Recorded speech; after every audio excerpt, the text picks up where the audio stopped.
안녕하세요. 서울에 살고 있는 40대 쌍둥이 엄마입니다. 평소에 사연 열차를 들으며 육아 스트레스를 날려버리곤 하는데요. 사연을 들을 때마다 매번 떠오르는 사람이 있어 감정이입이 되더라고요. 그래서 사연의 주인공이 복수에 성공할 때면 함께 통쾌한 시간을 보내고 있습니다. 이렇듯 여러모로 좋은 시간을 만들어주던 사연 열차에 제 사연이 소개된다고 생각하니 정말이지 가슴이 설레우는군요. 고민 끝에 보내신 사연인 만큼 최선을 다해 이야기를 풀어볼 테니 끝까지 함께 해주세요. 그러면 시작해 보겠습니다. 저와 남편은 결혼한 지 5년이 된 부부였어요. 연애까지 치면 10년 가까이 된 저희 부부는 가벼운 의견 대립을 제외하곤 제대로 된 부부싸움도 해본 적이 없는 화목한 사이였죠. 남편은 배려심이 깊었고 저에겐 세상 누구보다 다정한 사람이었죠. 그리고 그런 남편을 너무나도 사랑했고요. 이런 저희에게도 걱정거리가 있었는데 그건 바로 아기였죠. 처음 2년은 신혼생활을 즐기기 위해 미뤘지만 그 후 3년 동안은 열심히 노력했는데도 임신이 잘 되지 않더라고요. 힘겹게 임신하면 유산을 해버렸고 그런 과정 속에 저희는 점점 기대를 접었어요. 그리고 5년이 되던 해에 남편이 결심을 했는지 이렇게 말하더라고요. 여보, 우리 이제 아기는 포기하는 건 어때? 응? 당신 많이 힘들어? 기다리는 것도 지치는 일이긴 하지. 그것도 그렇지만 난 당신이 더 걱정이야. 아기가 있으면 좋긴 하지만 사실 우리 지금도 충분히 행복하잖아. 이 행복한 시간들을 임신 때문에 기대했다가 실망했다가 하는 게 아깝다는 생각이 들어. 내가 힘든 건 둘째치고 당신이 너무 힘들어하는 것도 더는 보기 싫고 말이야. 그건 그렇지만 당신 정말 괜찮겠어? 당신 아기 가지고 싶어 했잖아. 아기는 나만 가지고 싶어 했나? 당신도 마찬가지잖아. 설사 나만 원했다고 해도 난 아기보다 당신이 더 중요해. 그러니까 이쯤에서 포기해도 난 정말 괜찮아. 우리 이제 임신 걱정은 묻어두고 지금까지 그래왔던 것처럼 신혼 기분 내면서 살자. 고마웠어요. 사실 포기하자는 말을 여자가 하는 것은 참 힘든 일이라고 생각해요. 그런데 남편이 먼저 이런 이야기를 꺼내주고 위로해주니 마음이 한결 편안해지더라고요. 남편의 말에 따르기로 했고 더는 임신만을 위해 마음을 졸이며 좌절하는 일은 없어졌어요. 하지만 저희만 포기했다고 해서 다가 아니더라고요. 제가 임신을 하지 못한 것에 안달이 난 시모가 있었으니까요. 시모는 저를 잡아먹지 못해 혈안이 된 사람처럼 굴었는데 임신을 하지 못하자 그걸 빌미로 더 신나서는 시집살이를 시키더라고요. 일하는 것에는 신경 쓰지도 않는지 날마다 전화해서 잔소리하는 것은 일상이었고 일주일에 2~3번씩은 시댁으로 불러 온갖 집안일을 시키곤 했어요. 아가, 얼른 와서 이불 빨래 좀 하거라. 이불에서 신내가 나는데 내가 허리가 아파서 도저히 할 수가 없구나. 아가, 너 곧 퇴근하지? 퇴근하는 길에 우리 집에 들러서 김치 좀 담가라. 내가 만든 것보다 네가 만든 게 먹고 싶어서 그래. 예, 빨리 와서 청소 좀 해. 집골이 엉망이다. 처음엔 어린 마음에 시모가 무서워서 그 후엔 그래도 시모가 어른이니까 그저 계속해서 참아왔는데 어느 순간부턴 인내심에 한계가 오더라고요. 아가라는 호칭이 예라고 변할 때까지 참은 것이니 참을 만큼 참은 것이기는 했죠. 그리고 머지않아 그 한계선이 무너지는 날이 왔어요. 그날은 퇴근을 하고 집으로 향하던 길이었는데 시모에게서 연락이 오더라고요. 설마 하는 마음에 전화를 받은 것이 꺼려지긴 했지만 한번 전화를 걸면 받을 때까지 하는 시모를 알기에 전화를 받을 수밖에 없었죠. 네, 어머님. 전화를 왜 이렇게 늦게 받는 거야? 너 어디니? 집이니? 아니요, 지금 거의 다 왔어요. 왜 그러세요? 아직 밖이구나. 마침 잘 됐다. 지금 당장 장 좀 봐서 우리 집으로 오거라. 지금이요? 왜요? 무슨 일 있으세요? 무슨 일 있으니까 널 부르지. 내가 심심해서 널 부르겠니? 너 내 친구들 알지? 친구들이 우리 집에 온다고 했었는데 내가 깜빡했지 뭐니. 저녁 시간대니 맨입으로 보낼 수도 없고 그렇다고 배달 음식 시켜 먹이면 뒤에서 날 얼마나 흉보겠어? 이제 네가 지금 당장 우리 집에 와야 하는 이유 알겠지? 알았으면 잔말 말고 얼른 와. 네? 지금이요? 같은 말 반복하게 할래? 아, 오면서 돈도 좀 뽑아서 봉투에 담아오고. 친구들 보는 앞에서 내 용돈도 좀 줘야 내가 기가 살지. 그렇지 않아도 남들 다 있는 손주 하나 없다고 애들이 얼마나 불쌍히들 보는데 네가 그 정도는 해줘야 내가 고개라도 들고 다니지 않겠니? 그날따라 시모의 한마디 한마디가 얼마나 제 가슴을 후벼 파는지 도저히 듣고만 있지 못하겠더라고요. 평소에도 남편에게 이런저런 핑계로 돈을 뜯어가고 있다는 걸 잘 알고 있던 터라 이대로 넘어가면 안 되겠다는 생각이 들기도 했고요. 저 못 가요, 어머님. 뭐? 너 지금 뭐라고 했니? 못 온다고? 네, 저 못 가요. 지금 집에 다 오기도 했고 저도 사람인지라 피곤하네요. 그리고 앞으로 이런 식으로 막무가내로 부르면 못 갈 예정이니 어머님도 그런 줄 아셨으면 하네요. 평소 시모에게 불만을 털어놓은 적이 있긴 했지만 이런 식으로 단호하게 말을 한 적은 처음이었어요. 전혀 예상치 못했던 반응이었는지 시모도 당황한 듯 말까지 더듬거리더군요. 그러면서도 어떻게 해서든 저의 길을 죽이려고 애쓰더라고요. 너 지금 네가 뭐라고 하는 줄이나 알고 짓거리고 있니? 애도 못 낳아서 집안 대를 끊어먹은 것이 뭘 잘했다고 시험이 말에 온다 간다 말대꾸야. 넌 그냥 내가 오라고 하면 오고 가라고 하면 가면 되는 거야. 어머님, 저 어머님 며느리지 어머님 종 아니에요. 그리고 애 하나 못 낳는다니요? 엄연히 따지면 그게 제 잘못도 아닌데 어머님은 왜 늘 그런 식으로 말하세요? 병원에서도 저희 둘 다 몸에 아무 이상 없다고 했고 저희도 이때까지 많이 노력한 거 누구보다 더 잘 아시잖아요. 그러니까 다신 그런 식으로 말씀하지도 말고 이런 식으로 저 부르지도 마세요. 그래? 그래서 네가 지금 아니 앞으로도 우리 집엔 안 오겠다 이 말이야? 네. 남편이랑 같이 가서 어머님 뵙는 목적으론 가겠지만 이런 식으로 어머님 댁 집안일이나 손님상 차리려고 가는 일은 없을 거예요. 그래? 그러면 그렇게 해. 대신 사람 불러서 집안일 시킬 테니 그 돈은 네가 주거라. 그걸 왜 제가 드려야 하나요? 그렇잖니. 네가 와서 하면 되는데 하기 싫다고 하니 어쩌겠어? 나는 집안일에 소질이 없고 그렇다고 더러운 곳에서 살 수는 없으니 사람이라도 불러야지. 그런데 나한테 돈이 어디 있니? 이 나이에 내가 돈을 버는 것도 아니고 이 모든 일이 너 때문에 일어난 일이니 그 값은 당연히 네가 치러야 하지 않겠어? 이게 도대체 무슨 말인지 뭐가 당연하다는 것인지 알 수가 없더라고요. 무슨 조선시대도 아니고 이런 사고방식의 시모가 이해가 되지도 않았고요. 아니요, 전혀 당연하지 않아요. 어머님 집안일을 제가 해야 한다는 법도 없고요. 설령 그렇다고 하더라도 그 돈을 제가 줘야 하는 의무도 없어요. 전 그렇게 직접 못하시겠으면 어머님 돈으로 하세요. 어머님 매달 아버님한테 꼬박꼬박 돈 받으시잖아요. 용돈 제외하고도 여러 명목으로 받고 있는 거 다 알고 있거든요. 지금 받아가시는 돈으로도 충분히 차고 넘칠 텐데 굳이 보태고 싶진 않네요. 처음 말을 꺼낼 때만 해도 전화를 들고 있는 손이 떨릴 만큼 무섭고 긴장됐는데 막상 입을 열기 시작하니 술술 잘도 나오더라고요. 그만큼 쌓였던 것이 많기도 했다는 뜻이겠죠.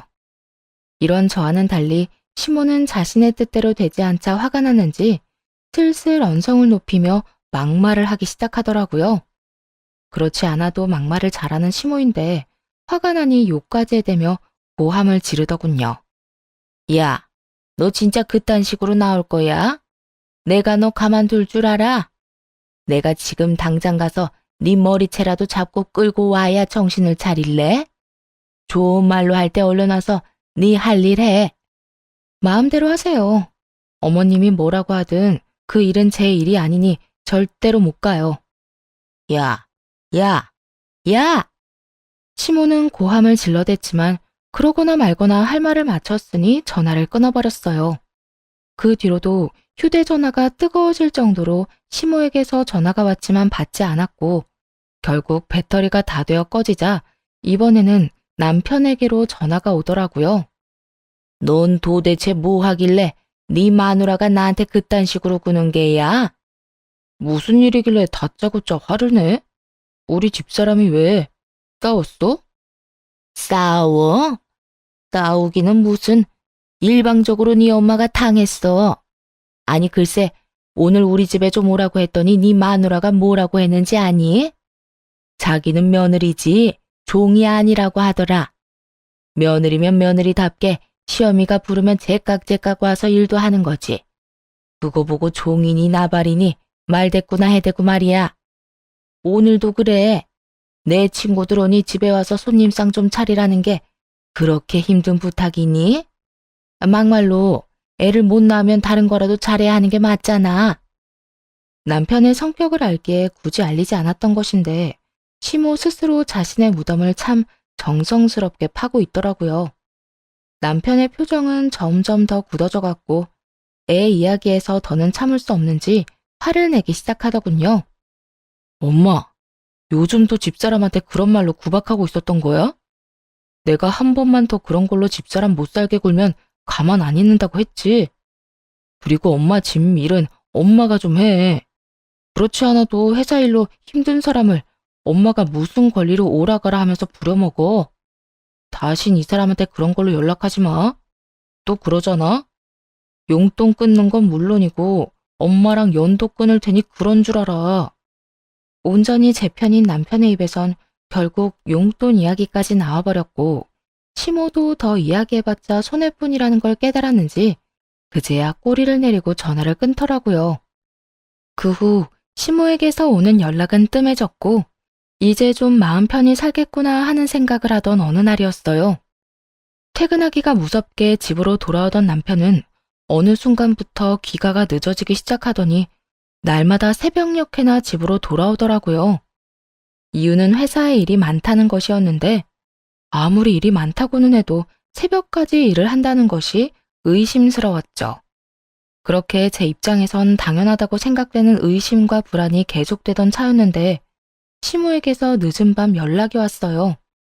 아들과 연락이 안 된다면서요. 우리 아들 자니? 안 자고 있으면 전화 좀 바꿔다오.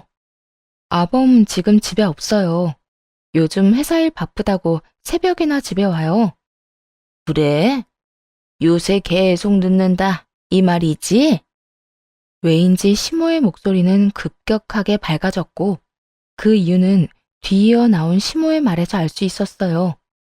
남자들이 회사 일 핑계대고 하루가 멀다고 늦으면 100이면 100 여자 있는 거 너 모르는 건 아니지? 우리 아들 애도 못 낳는 마누라밖에 모르는 바보인 줄 알았더니 그건 아닌 것 같아서 다행이구나. 여자라니. 어머님, 지금 말 다 하셨어요? 그렇잖아. 너희 결혼한 지 5년이나 됐는데 신혼 때처럼 얼굴만 보고 있어도 마냥 좋은 시절도 아니고 이럴 때라도 있으면 애 보는 맛에라도 집에 들어올 텐데 애도 없으니 바람이 나는 것도 어찌 보면 당연한 거 아니니? 밖에서 낳은 애를 데리고 왔어도 몇은 데리고 왔을 세월이지. 이참에 우리 아들이 밖에서 똑두꺼비 같은 아들이나 하나 나왔으면 좋겠다 나는. 너도 얼마나 좋니? 임신 때문에 스트레스 받을 일 없이 키우기만 하면 되니 말이다.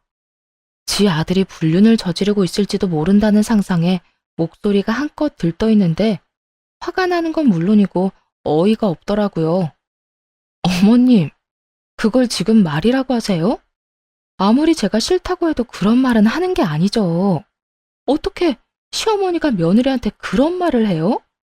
그리고 제 남편이자 어머님 아들 그런 짓거리 하고 돌아다닐 사람 아니란 거 모르세요? 다신 그런 말 하지도 마세요.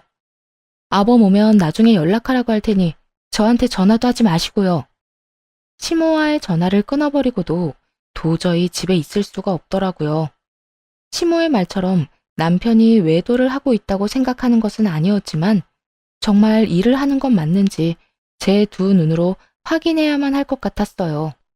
그래서 남편의 회사로 향했고 문이 잠긴 회사 앞에서 희망은 무너졌습니다. 남편은 거짓말을 하고 있었고 집으로 돌아와 여러 가지 생각에 눈물이 나더라고요.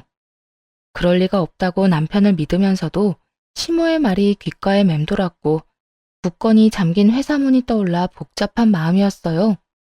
그렇게 울고 있는데 남편이 잔뜩 지친 모습으로 들어오더라고요. 아직 안 잤어?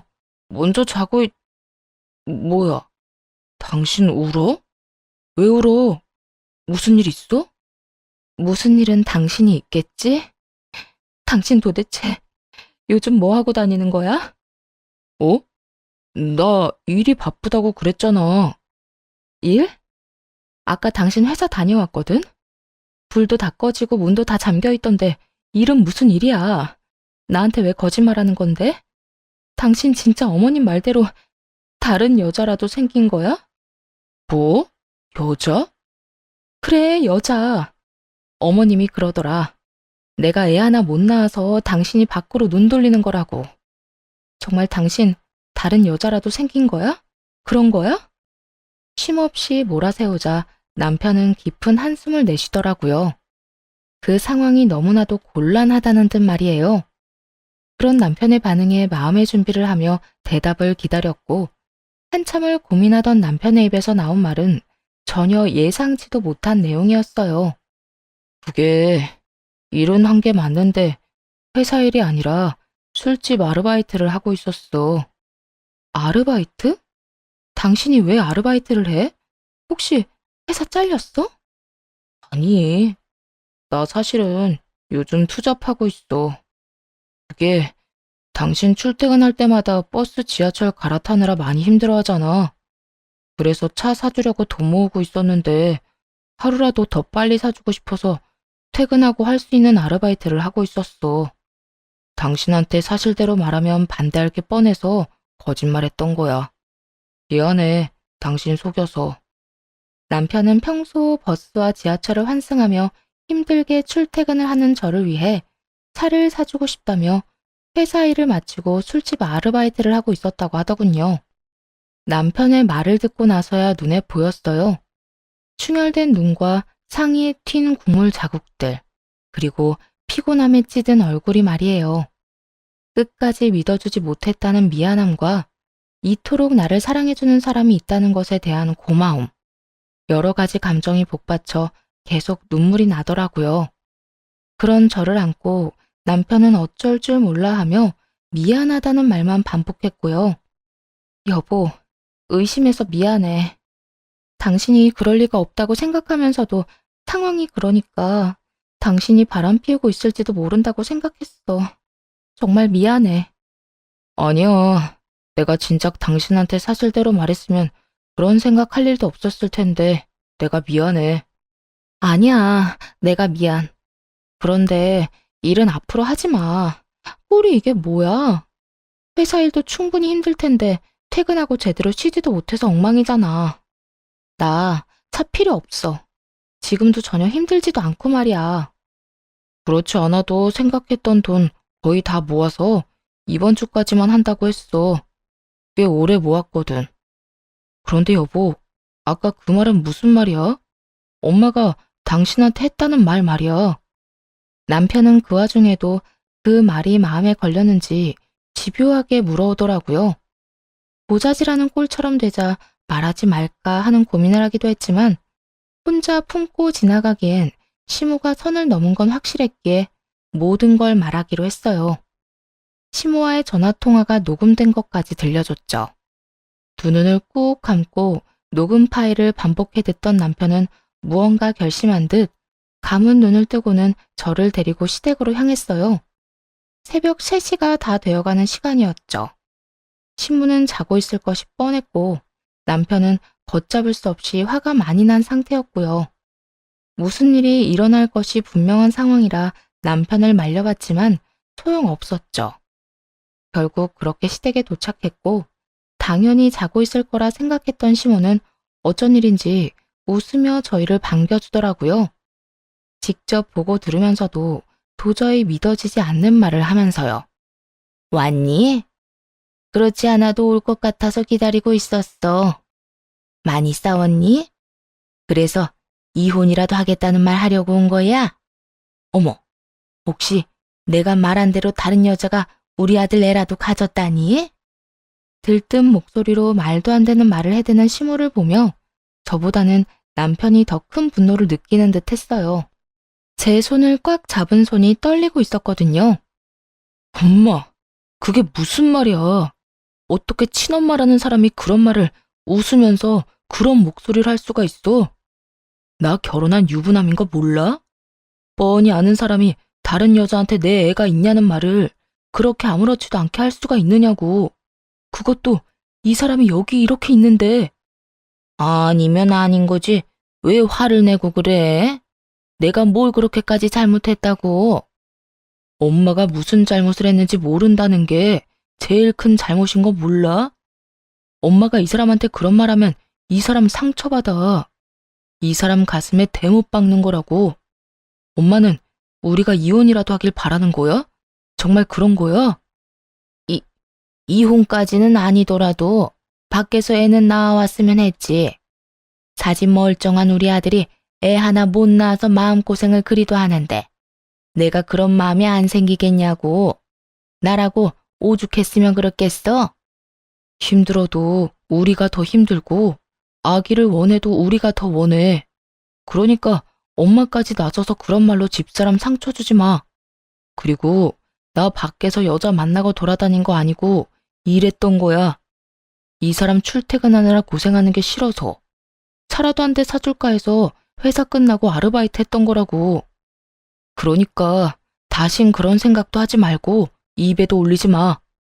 남편의 잔소리가 이어지자 귓등으로 듣지 않던 시모는 돈 이야기가 나오기 시작하자 눈을 반짝이며 남편을 바라보기 시작했어요. 평소 시모가 돈 타령에는 도가 텄다는 걸 익히 잘 알고 있긴 했지만 그날은 정말 대단하다는 생각이 들 정도로 상식 밖의 논리를 내세우며 돈 타령을 시작하더군요.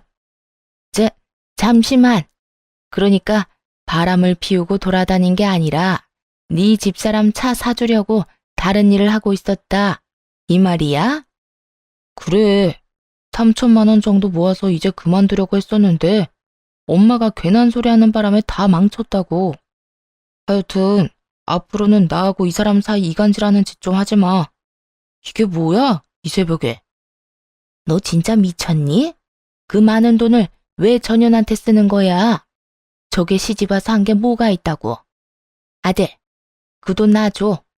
엄마 달라고. 엄마도 돈 필요하단 말이야. 엄마, 진짜 왜 그래? 애 못 낳는 게 이 사람 잘못도 아니고 왜 그런 식으로 말하냐고. 그리고 이 사람 위해서 마련한 돈을 왜 엄마한테 줘? 줘야 할 이유가 없잖아. 이유? 이유야 만들자면 차고도 넘치지. 저 모자란 것이 손주 하나 못 낳아서 그간 내가 마음고생했던 위자료. 그 위자료로 3천만 원 정도 줄 수 있잖아. 아들, 나 네 엄마야 친엄마. 10살 때부터 너 혼자 키우면서 고생이란 고생은 다 했는데 그런 엄마는 안 챙기고 저딴 부족한 년만 챙기는 게 말이 되니? 그러니까 그 3천만 원은 날 줘야 한다고. 손주를 못 안겨줬다는 이유로 위자료를 요구하는 시모 어떻게 생각하시나요? 이 말을 듣는데 머리가 멍해지면서 헛웃음도 나지 않더라고요. 뭐 이런 사람이 다 있나 싶어서요. 남편 역시 입을 벌리고 그저 신부를 바라만 보더군요. 지금 무슨 말을 들은 건가 싶은 표정으로 말이죠.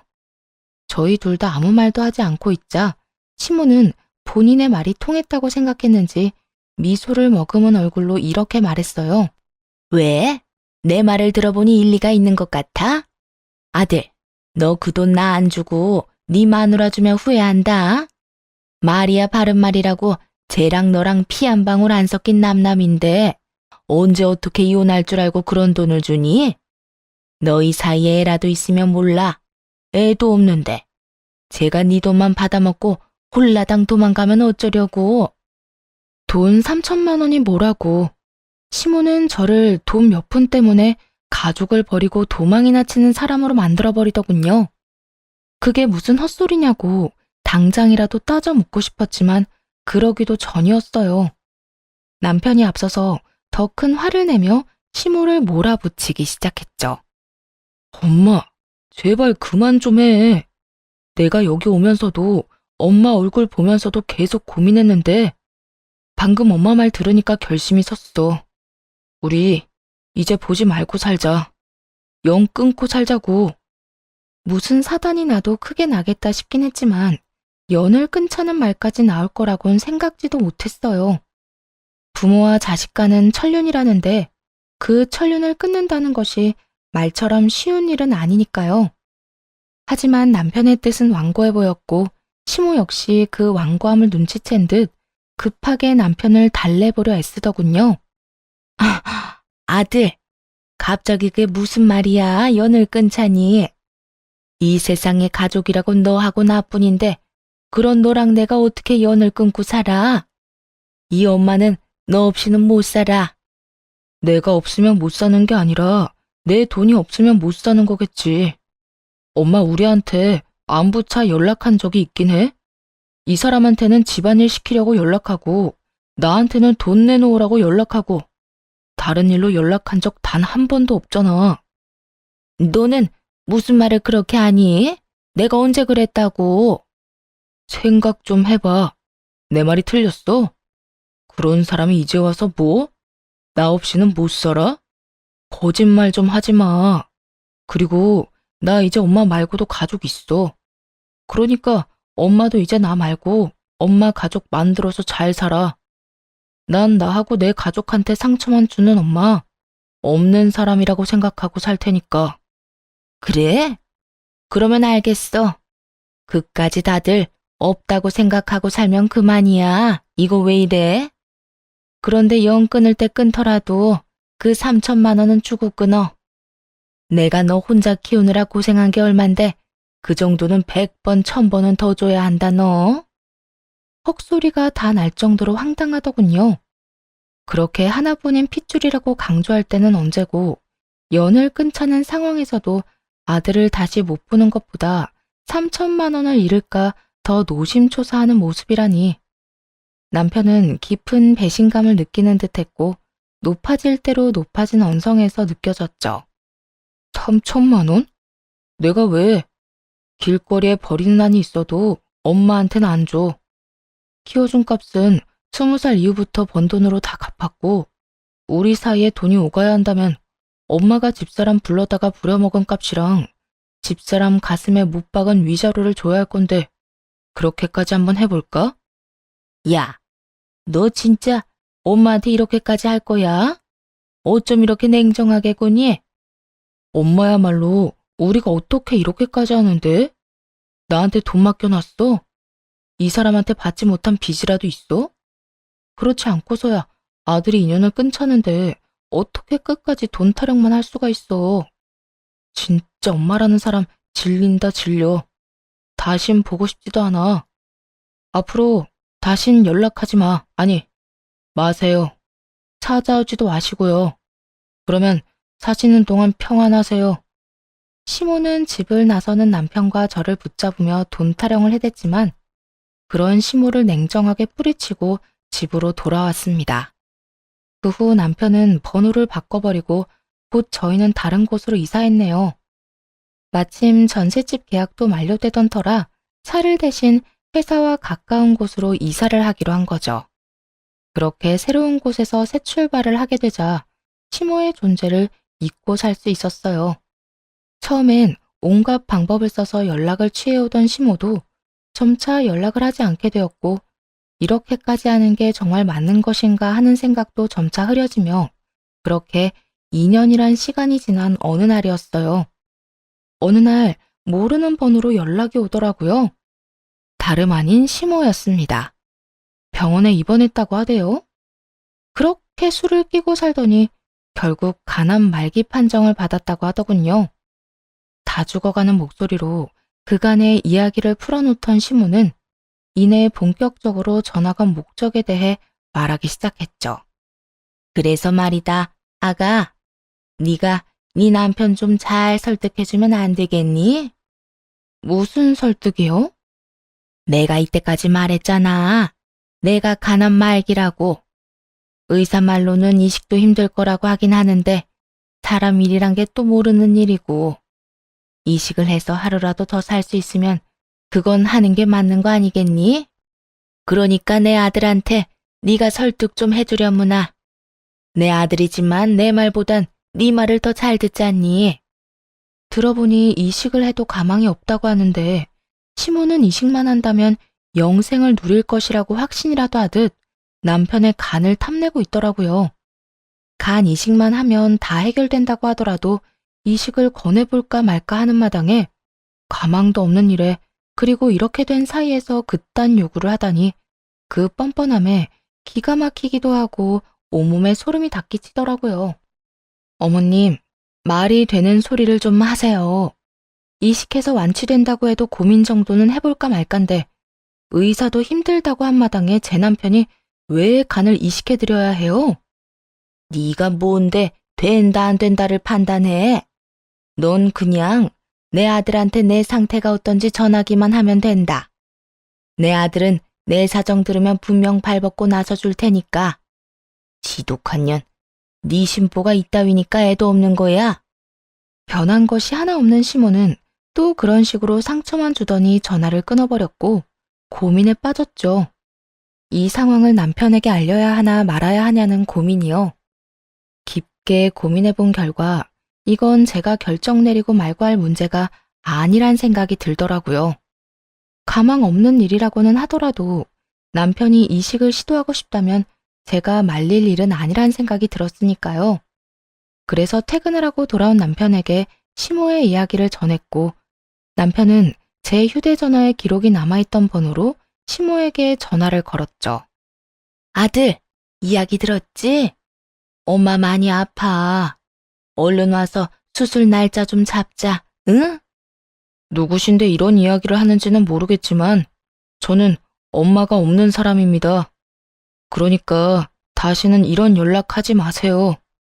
너 정말 이딴 식으로 나올 거니?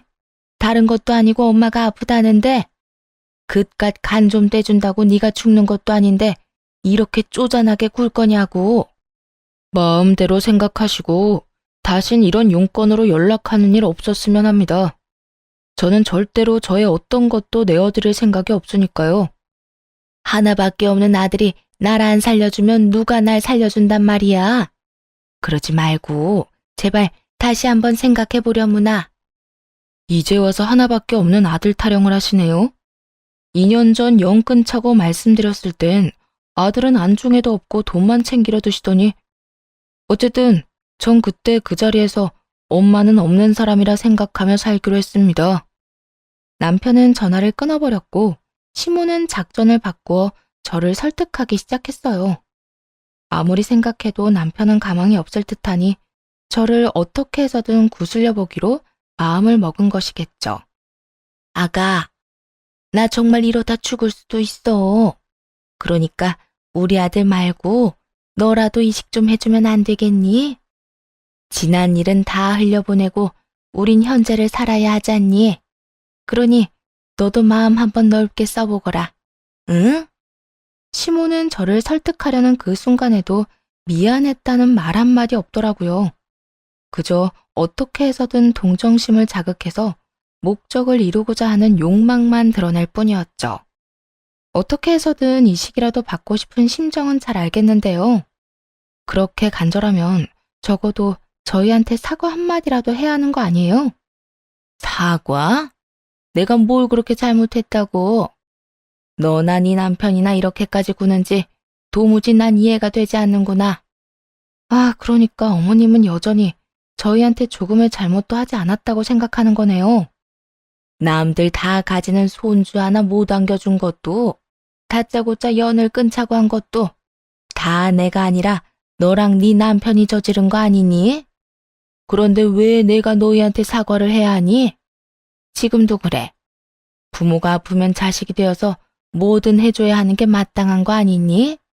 그러니까 더 큰 죄 짓고 후회하지 말고 당장 와서 이식 날짜나 잡아. 이런 생각이 들더라고요. 만약 시모가 저에게 조금만 다정스럽게 대해줬다면, 남편이 돈줄이 아니라 그저 사랑하는 아들로 대해줬다면 망설이지 않고 이식쯤이야 해드렸을 텐데 라고 말이에요. 아니, 이식해달라고 억지를 부리기에 저는 진심인 척이라도 해서 용서를 구하는 연기라도 했더라면 남편과 저는 이식을 권해드려야 하나 심각하게 고민했을 텐데 하는 생각 말이에요. 하지만 이건 저의 바람일 뿐이었죠. 현실은 어린아이처럼 떼쓰는 시모만 있을 뿐이었으니까요. 그래서 좀 더 냉정해지기로 했습니다. 만약 어머님이 지금이라도 사과 한마디만 했다면 고민이라도 해봤을 텐데요. 지금 어머님 하는 행동 보니 안타깝게도 저는 전혀 죄라고 생각하지도 않을 거고 후회할 것 같지도 않네요. 그러니까 더는 쓸데없는 일에 힘쏟지 마시고 다른 방법 찾아보세요. 야, 너 진짜 이딴 식으로 나올 거야? 에휴, 너희가 싫다니까 어쩔 수 없지 뭐. 내가 더는 이식 이야기는 꺼내지 않으마. 그 대신 그때 그 3천만 원 지금이라도 나 다오. 몸이 아프니 돈 나가는 데가 한두 군데가 아니야. 그러니까 그 돈이라도 내놓으려무나. 정말 대단한 사람 아닌가요? 이런 순간에도 돈 타령을 할 수 있는지 정말 탄성마저 나오더라고요. 2년 전에 3천만 원에 아직까지 미련이 있다는 사실도 대단하다 싶었고, 암 진단을 받고 나온 보험금만 해도 꽤 될 텐데 그 돈은 어쩌고 돈 타령인가 싶기도 했어요. 시모가 또다시 막무가내로 우겨대니 제 정신조차 피폐해지기 시작하더라고요. 말이 통하지도 않았고 자기 말만 해대며 언성을 높여대는 시모와 더는 대화하고 싶지도 않았고요. 도돌이표 같은 이 상황, 저만 지긋지긋한가요? 그만 좀 하세요, 제발. 그 돈은 이미 다 쓰고 없고 있다고 해도 어머님께 드리는 일은 없을 거예요. 저희요, 어머님이 돈 내놓으라고 우기면 돈 내놓는 기계 아니라고요. 그러니까 제발 지금처럼 모르는 사람인 양 살아요. 부탁이에요. 그렇게 마지막 통화를 끝냈는데 마냥 후련하지만은 않더라고요. 아무리 믿다고는 해도 몸이 좋지 않다고 하니 신경이 쓰이는 건 어쩔 수 없는 노릇이었어요. 남편 역시 마음이 편치만은 않아 보이더라고요. 늦은 밤 남편은 홀로 거실에 나가 한숨을 쉬기도 했고 어느 날은 술에 취해 들어와 속내를 내비치기도 했어요. 사실은 나 너무 속상하기도 하고 슬프기도 하다. 당연히 도와주고 싶은 마음이 있기도 한데 마지막까지 돈 타령만 하던 엄마 모습이 뇌리에서 떠나지 않아. 그래서 너무 힘들고 너무 배신감이 들어. 괜찮아. 다 괜찮을 거야. 그러니까 너무 죄책감 가지지 마. 너무 힘들어하지도 말고. 난 당신 이해해. 나 역시 당신 입장이었다면 그랬을 거야. 정말? 그래. 난 당신만 나 이해해주면 괜찮아. 그렇고 말고. 참 많이도 울더라고요. 평생을 돈 타령만 하던 시모도 엄마라고 어린아이처럼 우는 남편을 보는데 저 역시 마음이 좋지 않았어요. 그날 많은 이야기를 나누었던 기억이 아직도 선명하네요. 긴 시간 이야기를 나눈 끝에 내린 결론은 저희의 결정대로 하자였어요. 이식한다고 한들 가망이 없는 상태였고 강경화 때도 술을 끊지 못해 이 지경까지 온 시모가 이식이 성공해서 몇 달의 시간이라도 번다고 한들 또 술을 먹을 것이 분명했기 때문이었어요. 그렇게 저흰 다시 한번 마음을 다잡았고 일상으로 돌아와 잘 살아보려 애쓰고 있었죠. 그러던 어느 날 시부라는 사람이 찾아왔어요. 모든 걸 포기한 시모가 헤어진 지 오래인 시부에게 자신의 처지를 알리며 도움을 청한 듯 했죠. 잘 지냈니? 네, 잘 지내셨어요? 난 뭐 그런 대로 지냈다. 참 이상하더군요. 아무리 오래전에 헤어져 어색하다고 한들 저렇게 서로의 눈치를 살필 필요가 있나 하는 생각에서요. 거기에다 닮은 구석이 하나 없다는 점도 이상했어요. 그저 그렇게 이상하다고 생각할 뿐 다른 사연이 있을 거라 상상치도 못했는데 두 사람은 제가 전혀 생각지도 못했던 이야기를 꺼내기 시작했어요. 너 그렇게 사라지고 내가 얼마나 섭섭했는 줄 모른다. 그러셨어요? 저는 속 시원하다고 생각하실 줄 알았어요.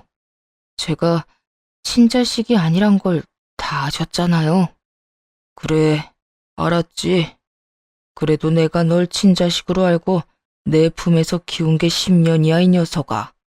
그런 내 아들이 하루아침에 사라졌는데 걱정하지 않았겠어? 낳은 정보다 키운 정이라고. 그 여자 생각을 하면 이가 갈리는데 네 생각만 하면 그립고 섭섭하고 그랬어. 저도 사실은 아버지 생각 많이 났었어요. 그립기도 했고요. 들어보니 시모는 시부에게 남편이 시부의 자식이라 속이곤 결혼을 했었다고 하더군요. 그렇게 남편과 시부를 속이고 10년을 지내다 우연찮게 그 사실을 들키게 되었고, 시모는 남편을 데리고 야반 도주를 해버렸던 것이었죠. 시부는 현재 재혼을 해 다른 분과 살고는 있지만 슬아의 자식은 없었으며 여전히 남편을 그리워하고 있다며 눈물을 훔치셨어요. 남편 또한 그런 시부의 사랑에 눈물을 흘렸고요. 이야기 들어보니 네 엄마 많이 아프다고 하던데 넌 괜찮니? 날 찾자마자 네 엄마가 다짜고짜 너랑 네 집사람 욕을 얼마나 하는지 네 걱정이 돼서 널 찾지 않을 수가 없었다. 가망도 없는 일에 괜히 네 몸이나 축내는 결정을 내릴까 봐서 말이다. 어떻게 된 사람이 세월이 그렇게나 흘렀는데도 욕심이 그렇게도 흘러넘치는지. 정말 그때 네가 아니었다면 진작 이혼했었을 게야. 그러셨어요? 그렇지 않아도 엄마 때문에 정신없긴 했었어요. 이식 때문에 고민도 많이 하긴 했는데 하지 않기로 했고 그렇게 말도 전했고요. 그래, 잘했다 잘했어. 내가 병원에 알아봤는데 병원에서는 안 된다고 했는데도 네 엄마 욕심에 너를 그렇게 못살게 굴었다고 하더구나. 병원 가보니 몰래 술까지 사다 먹었는지 술 냄새가 얼마나 나는지. 하여튼 너만 건강하고 너만 괜찮다면 됐어. 으. 시부는 혹시라도 남편이 이식을 해주는 멍청한 결정을 내렸을까 싶어 단숨에 남편을 찾아왔다고 하시더라고요. 남편의 말을 들은 시부는 안도의 한숨을 내쉬며 다시금 남편의 손을 꽉 잡아주셨어요. 그간 고생했다고 하는 마음이 저에게도 전해질 만큼 따뜻하게 말이에요. 그렇게 한바탕 눈물의 재회가 끝나고 시부는 조심스럽게 말을 건넸어요. 아들아, 아까 말했다시피 집사람 자궁에 문제가 있어서 여생을 집사람과 나 이렇게 둘만 살았단다. 그래서 우린 지금이라도 멋진 아들이 필요한데 너만 괜찮다면 다시 내 아들로 살아주지 않겠니? 아버지, 네, 그렇게 할게요. 감사해요.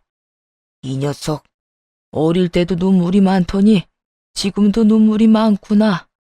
남편은 시부의 품에 안겨 펑펑 울기 시작했고, 그런 남편을 시부는 꼭 안아주었어요. 평생 부모 사랑을 제대로 받지 못하고 자란 남편이 드디어 제대로 된 부모의 사랑을 받게 될 순간이었죠. 새롭게 만나게 된 시모는 참 따뜻하고 인성이 착한 사람이었어요. 생판남인 남편과 저를 오래전부터 자식으로 품은 사람처럼 따뜻하게 맞아주시더라고요. 그 덕에 남편과 저는 지난 세월을 위로받는 시간을 보내기도 했답니다. 그 후 얼마 지나지 않아 전 시부가 하늘나라로 떠났다는 말을 들었어요. 시부가 예정을 생각해서 병원비도 결제해주고 다른 금전적인 부분도 도와줬지만 2달 만에 급성 폐혈증으로 돌아가시게 된 거죠. 사망보험금이 있었는데 그건 남편에게 상속되었어요. 그 돈으로 좋은 묘자리도 마련하고 가시는 길 섭섭하지 않게 잘 보내드렸네요. 그렇게 죽은 시모가 기억 속에서 잊혀질 때쯤 시부가 큰 돈을 주시더라고요. 아버님, 이게 무슨 돈이에요? 갑자기 돈을 왜 주세요? 그게 너희 지금이라도 임신 다시 시도해보는 건 어떨까 해서 말이야. 시험관 하는데 돈이 많이 든다고들 해서 미리 이렇게 준비해봤다. 시험관이요? 그래. 너희 아직 나이도 젊은데 이렇게 포기하는 거 너무 아깝지 않니? 애를 싫어하는 애들도 아니고 계속 시도하다가 포기한 거라며. 그땐 여러모로 마음이 편한 상황이 아니었으니 힘들었겠지만 지금은 마음도 편하고 스트레스 받는 일도 없으니 다시 시도해보는 것도 괜찮을 것 같은데 어떠니? 시부의 말을 듣고 보니 일리가 있다 싶더라고요. 임신을 열심히 도전하던 그땐 전 시모의 시집살이 때문에 스트레스가 이만저만이 아니었거든요. 하지만 이 당시에는 이렇게 마음 편히 지냈던 적이 있었나 하는 생각이 들 정도로 몸도 마음도 건강한 상태였으니까요. 시부의 말대로 다시 시험관을 도전했고 바로 쌍둥이를 임신하게 되었어요. 기적처럼 임신에 성공을 하고 난 후에도 걱정은 많았어요. 또 유산의 아픔을 겪을까 봐요. 하지만 그렇게 기쁨과 걱정의 9달이 지나고 지금은 출산을 앞두고 있네요. 노산에다가 쌍둥이라 이것저것 검사할 것도 많고 몸이 무거워 힘든 점도 많았지만 곧 태어날 아가들을 생각하면 입가에 미소가 절로 피어나네요. 저뿐만 아니라 남편과 시부모님들도 늘 웃음꽃이 피어 있고요. 사실 전 시모와 연을 끊을 때까지만 해도 이런 가정을 꾸리고 살게 될 거란 생각도 하지 못했었어요. 남편과 둘만 사는 생활에 불만이 있었던 건 아니었지만 부모님을 모시고 다니는 가족들을 보면 부러운 마음이 생기기도 했거든요. 그랬는데 새로운 시부모님이 나타났고 그런 시부모님의 권유로 저희에게 곧 있으면 쌍둥이까지 생긴다니. 사연을 쓰는 지금 행복함에 벅차 눈물이 나면서도 전 시모의 생각에 씁쓸해지는 건 어쩔 수가 없네요. 어느 날은 남편과 전 시모 이야기를 나눈 적이 있어요. 아무리 연을 끊어버렸다고 한들 생각이 나서요. 여보, 어머님 보고 싶진 않아? 엄마? 살아계셨다면 아직까지 원망했을 것 같은데 그렇게 가시고 나니까 보고 싶을 때도 있긴 하네. 사실 나도 그렇게나 미웠는데 참 이상해. 그런데 여보, 나 그런 생각 가끔 한다? 그때 내가 아기도 빨리 가지고 출산까지 무사히 했으면 어머님이 날 좀 예뻐해 줬을까? 그랬으면 이날까지 어머님도 함께하지 않았을까 하는 생각. 당신은 그런 생각 안 해? 이 말에 한참을 망설이던 남편은 허공을 응시하며 이렇게 말하더라고요. 나도 그런 생각하기는 해. 그런데 몇 번을 생각해도 우리 엄마는 출산과 상관없이 변함없이 똑같은 모습이었을 거란 결론이 나더라고. 내가 오랜 세월 다 겪어봤잖아. 그러니까 당신도 괜한 죄책감 가지지 말고 그저 돌아가신 분 미워하는 마음 없이 가끔 떠오르면 생각하고 그땐 그랬었지 하고 웃어 넘겨버리자. 알겠지? 그래, 알겠어. 남편과 저는 마주보며 웃었고 그날 비로소 전 시모를 완전히 용서하고 제대로 보내드렸던 것 같네요. 그 덕인지 요즘엔 전 시모 이야기가 나와도 웃어 넘길 만큼 여유가 생겼고요. 처음 이 사연을 쓸 때까지만 해도 고민이 참 많았는데 말이에요. 다른 사연처럼 이혼 사연이 아닌 절연 사연이라 더욱 고민스러웠던 것 같아요. 그럼에도 사연을 쓰게 된 이유는 저희 가정처럼 상식에서 벗어난 시부모님의 행동 때문에 고통받는 분들이 많더라고요. 여러 사연들을 접하며 제가 겪었던 일들, 그리고 저희가 어떻게 행동했는지가 조금이라도 도움이 될까 싶어 사연을 쓰게 되었어요. 부모와 자식 간의 사이가 쉽게 끊을 수 있는 사이가 아니란 걸 누구보다 잘 알지만 그럼에도 아닌 건 끊어내야 더 멀리 더 높이 나아갈 수 있지 않을까 합니다. 그것이 악연이라면 더욱 단호하고 빠른 결정이 필요하지 않을까요? 이로써 저의 긴 사연도 끝이 났네요. 긴 사연 들어주셔서 감사드리며 다들 행복하세요.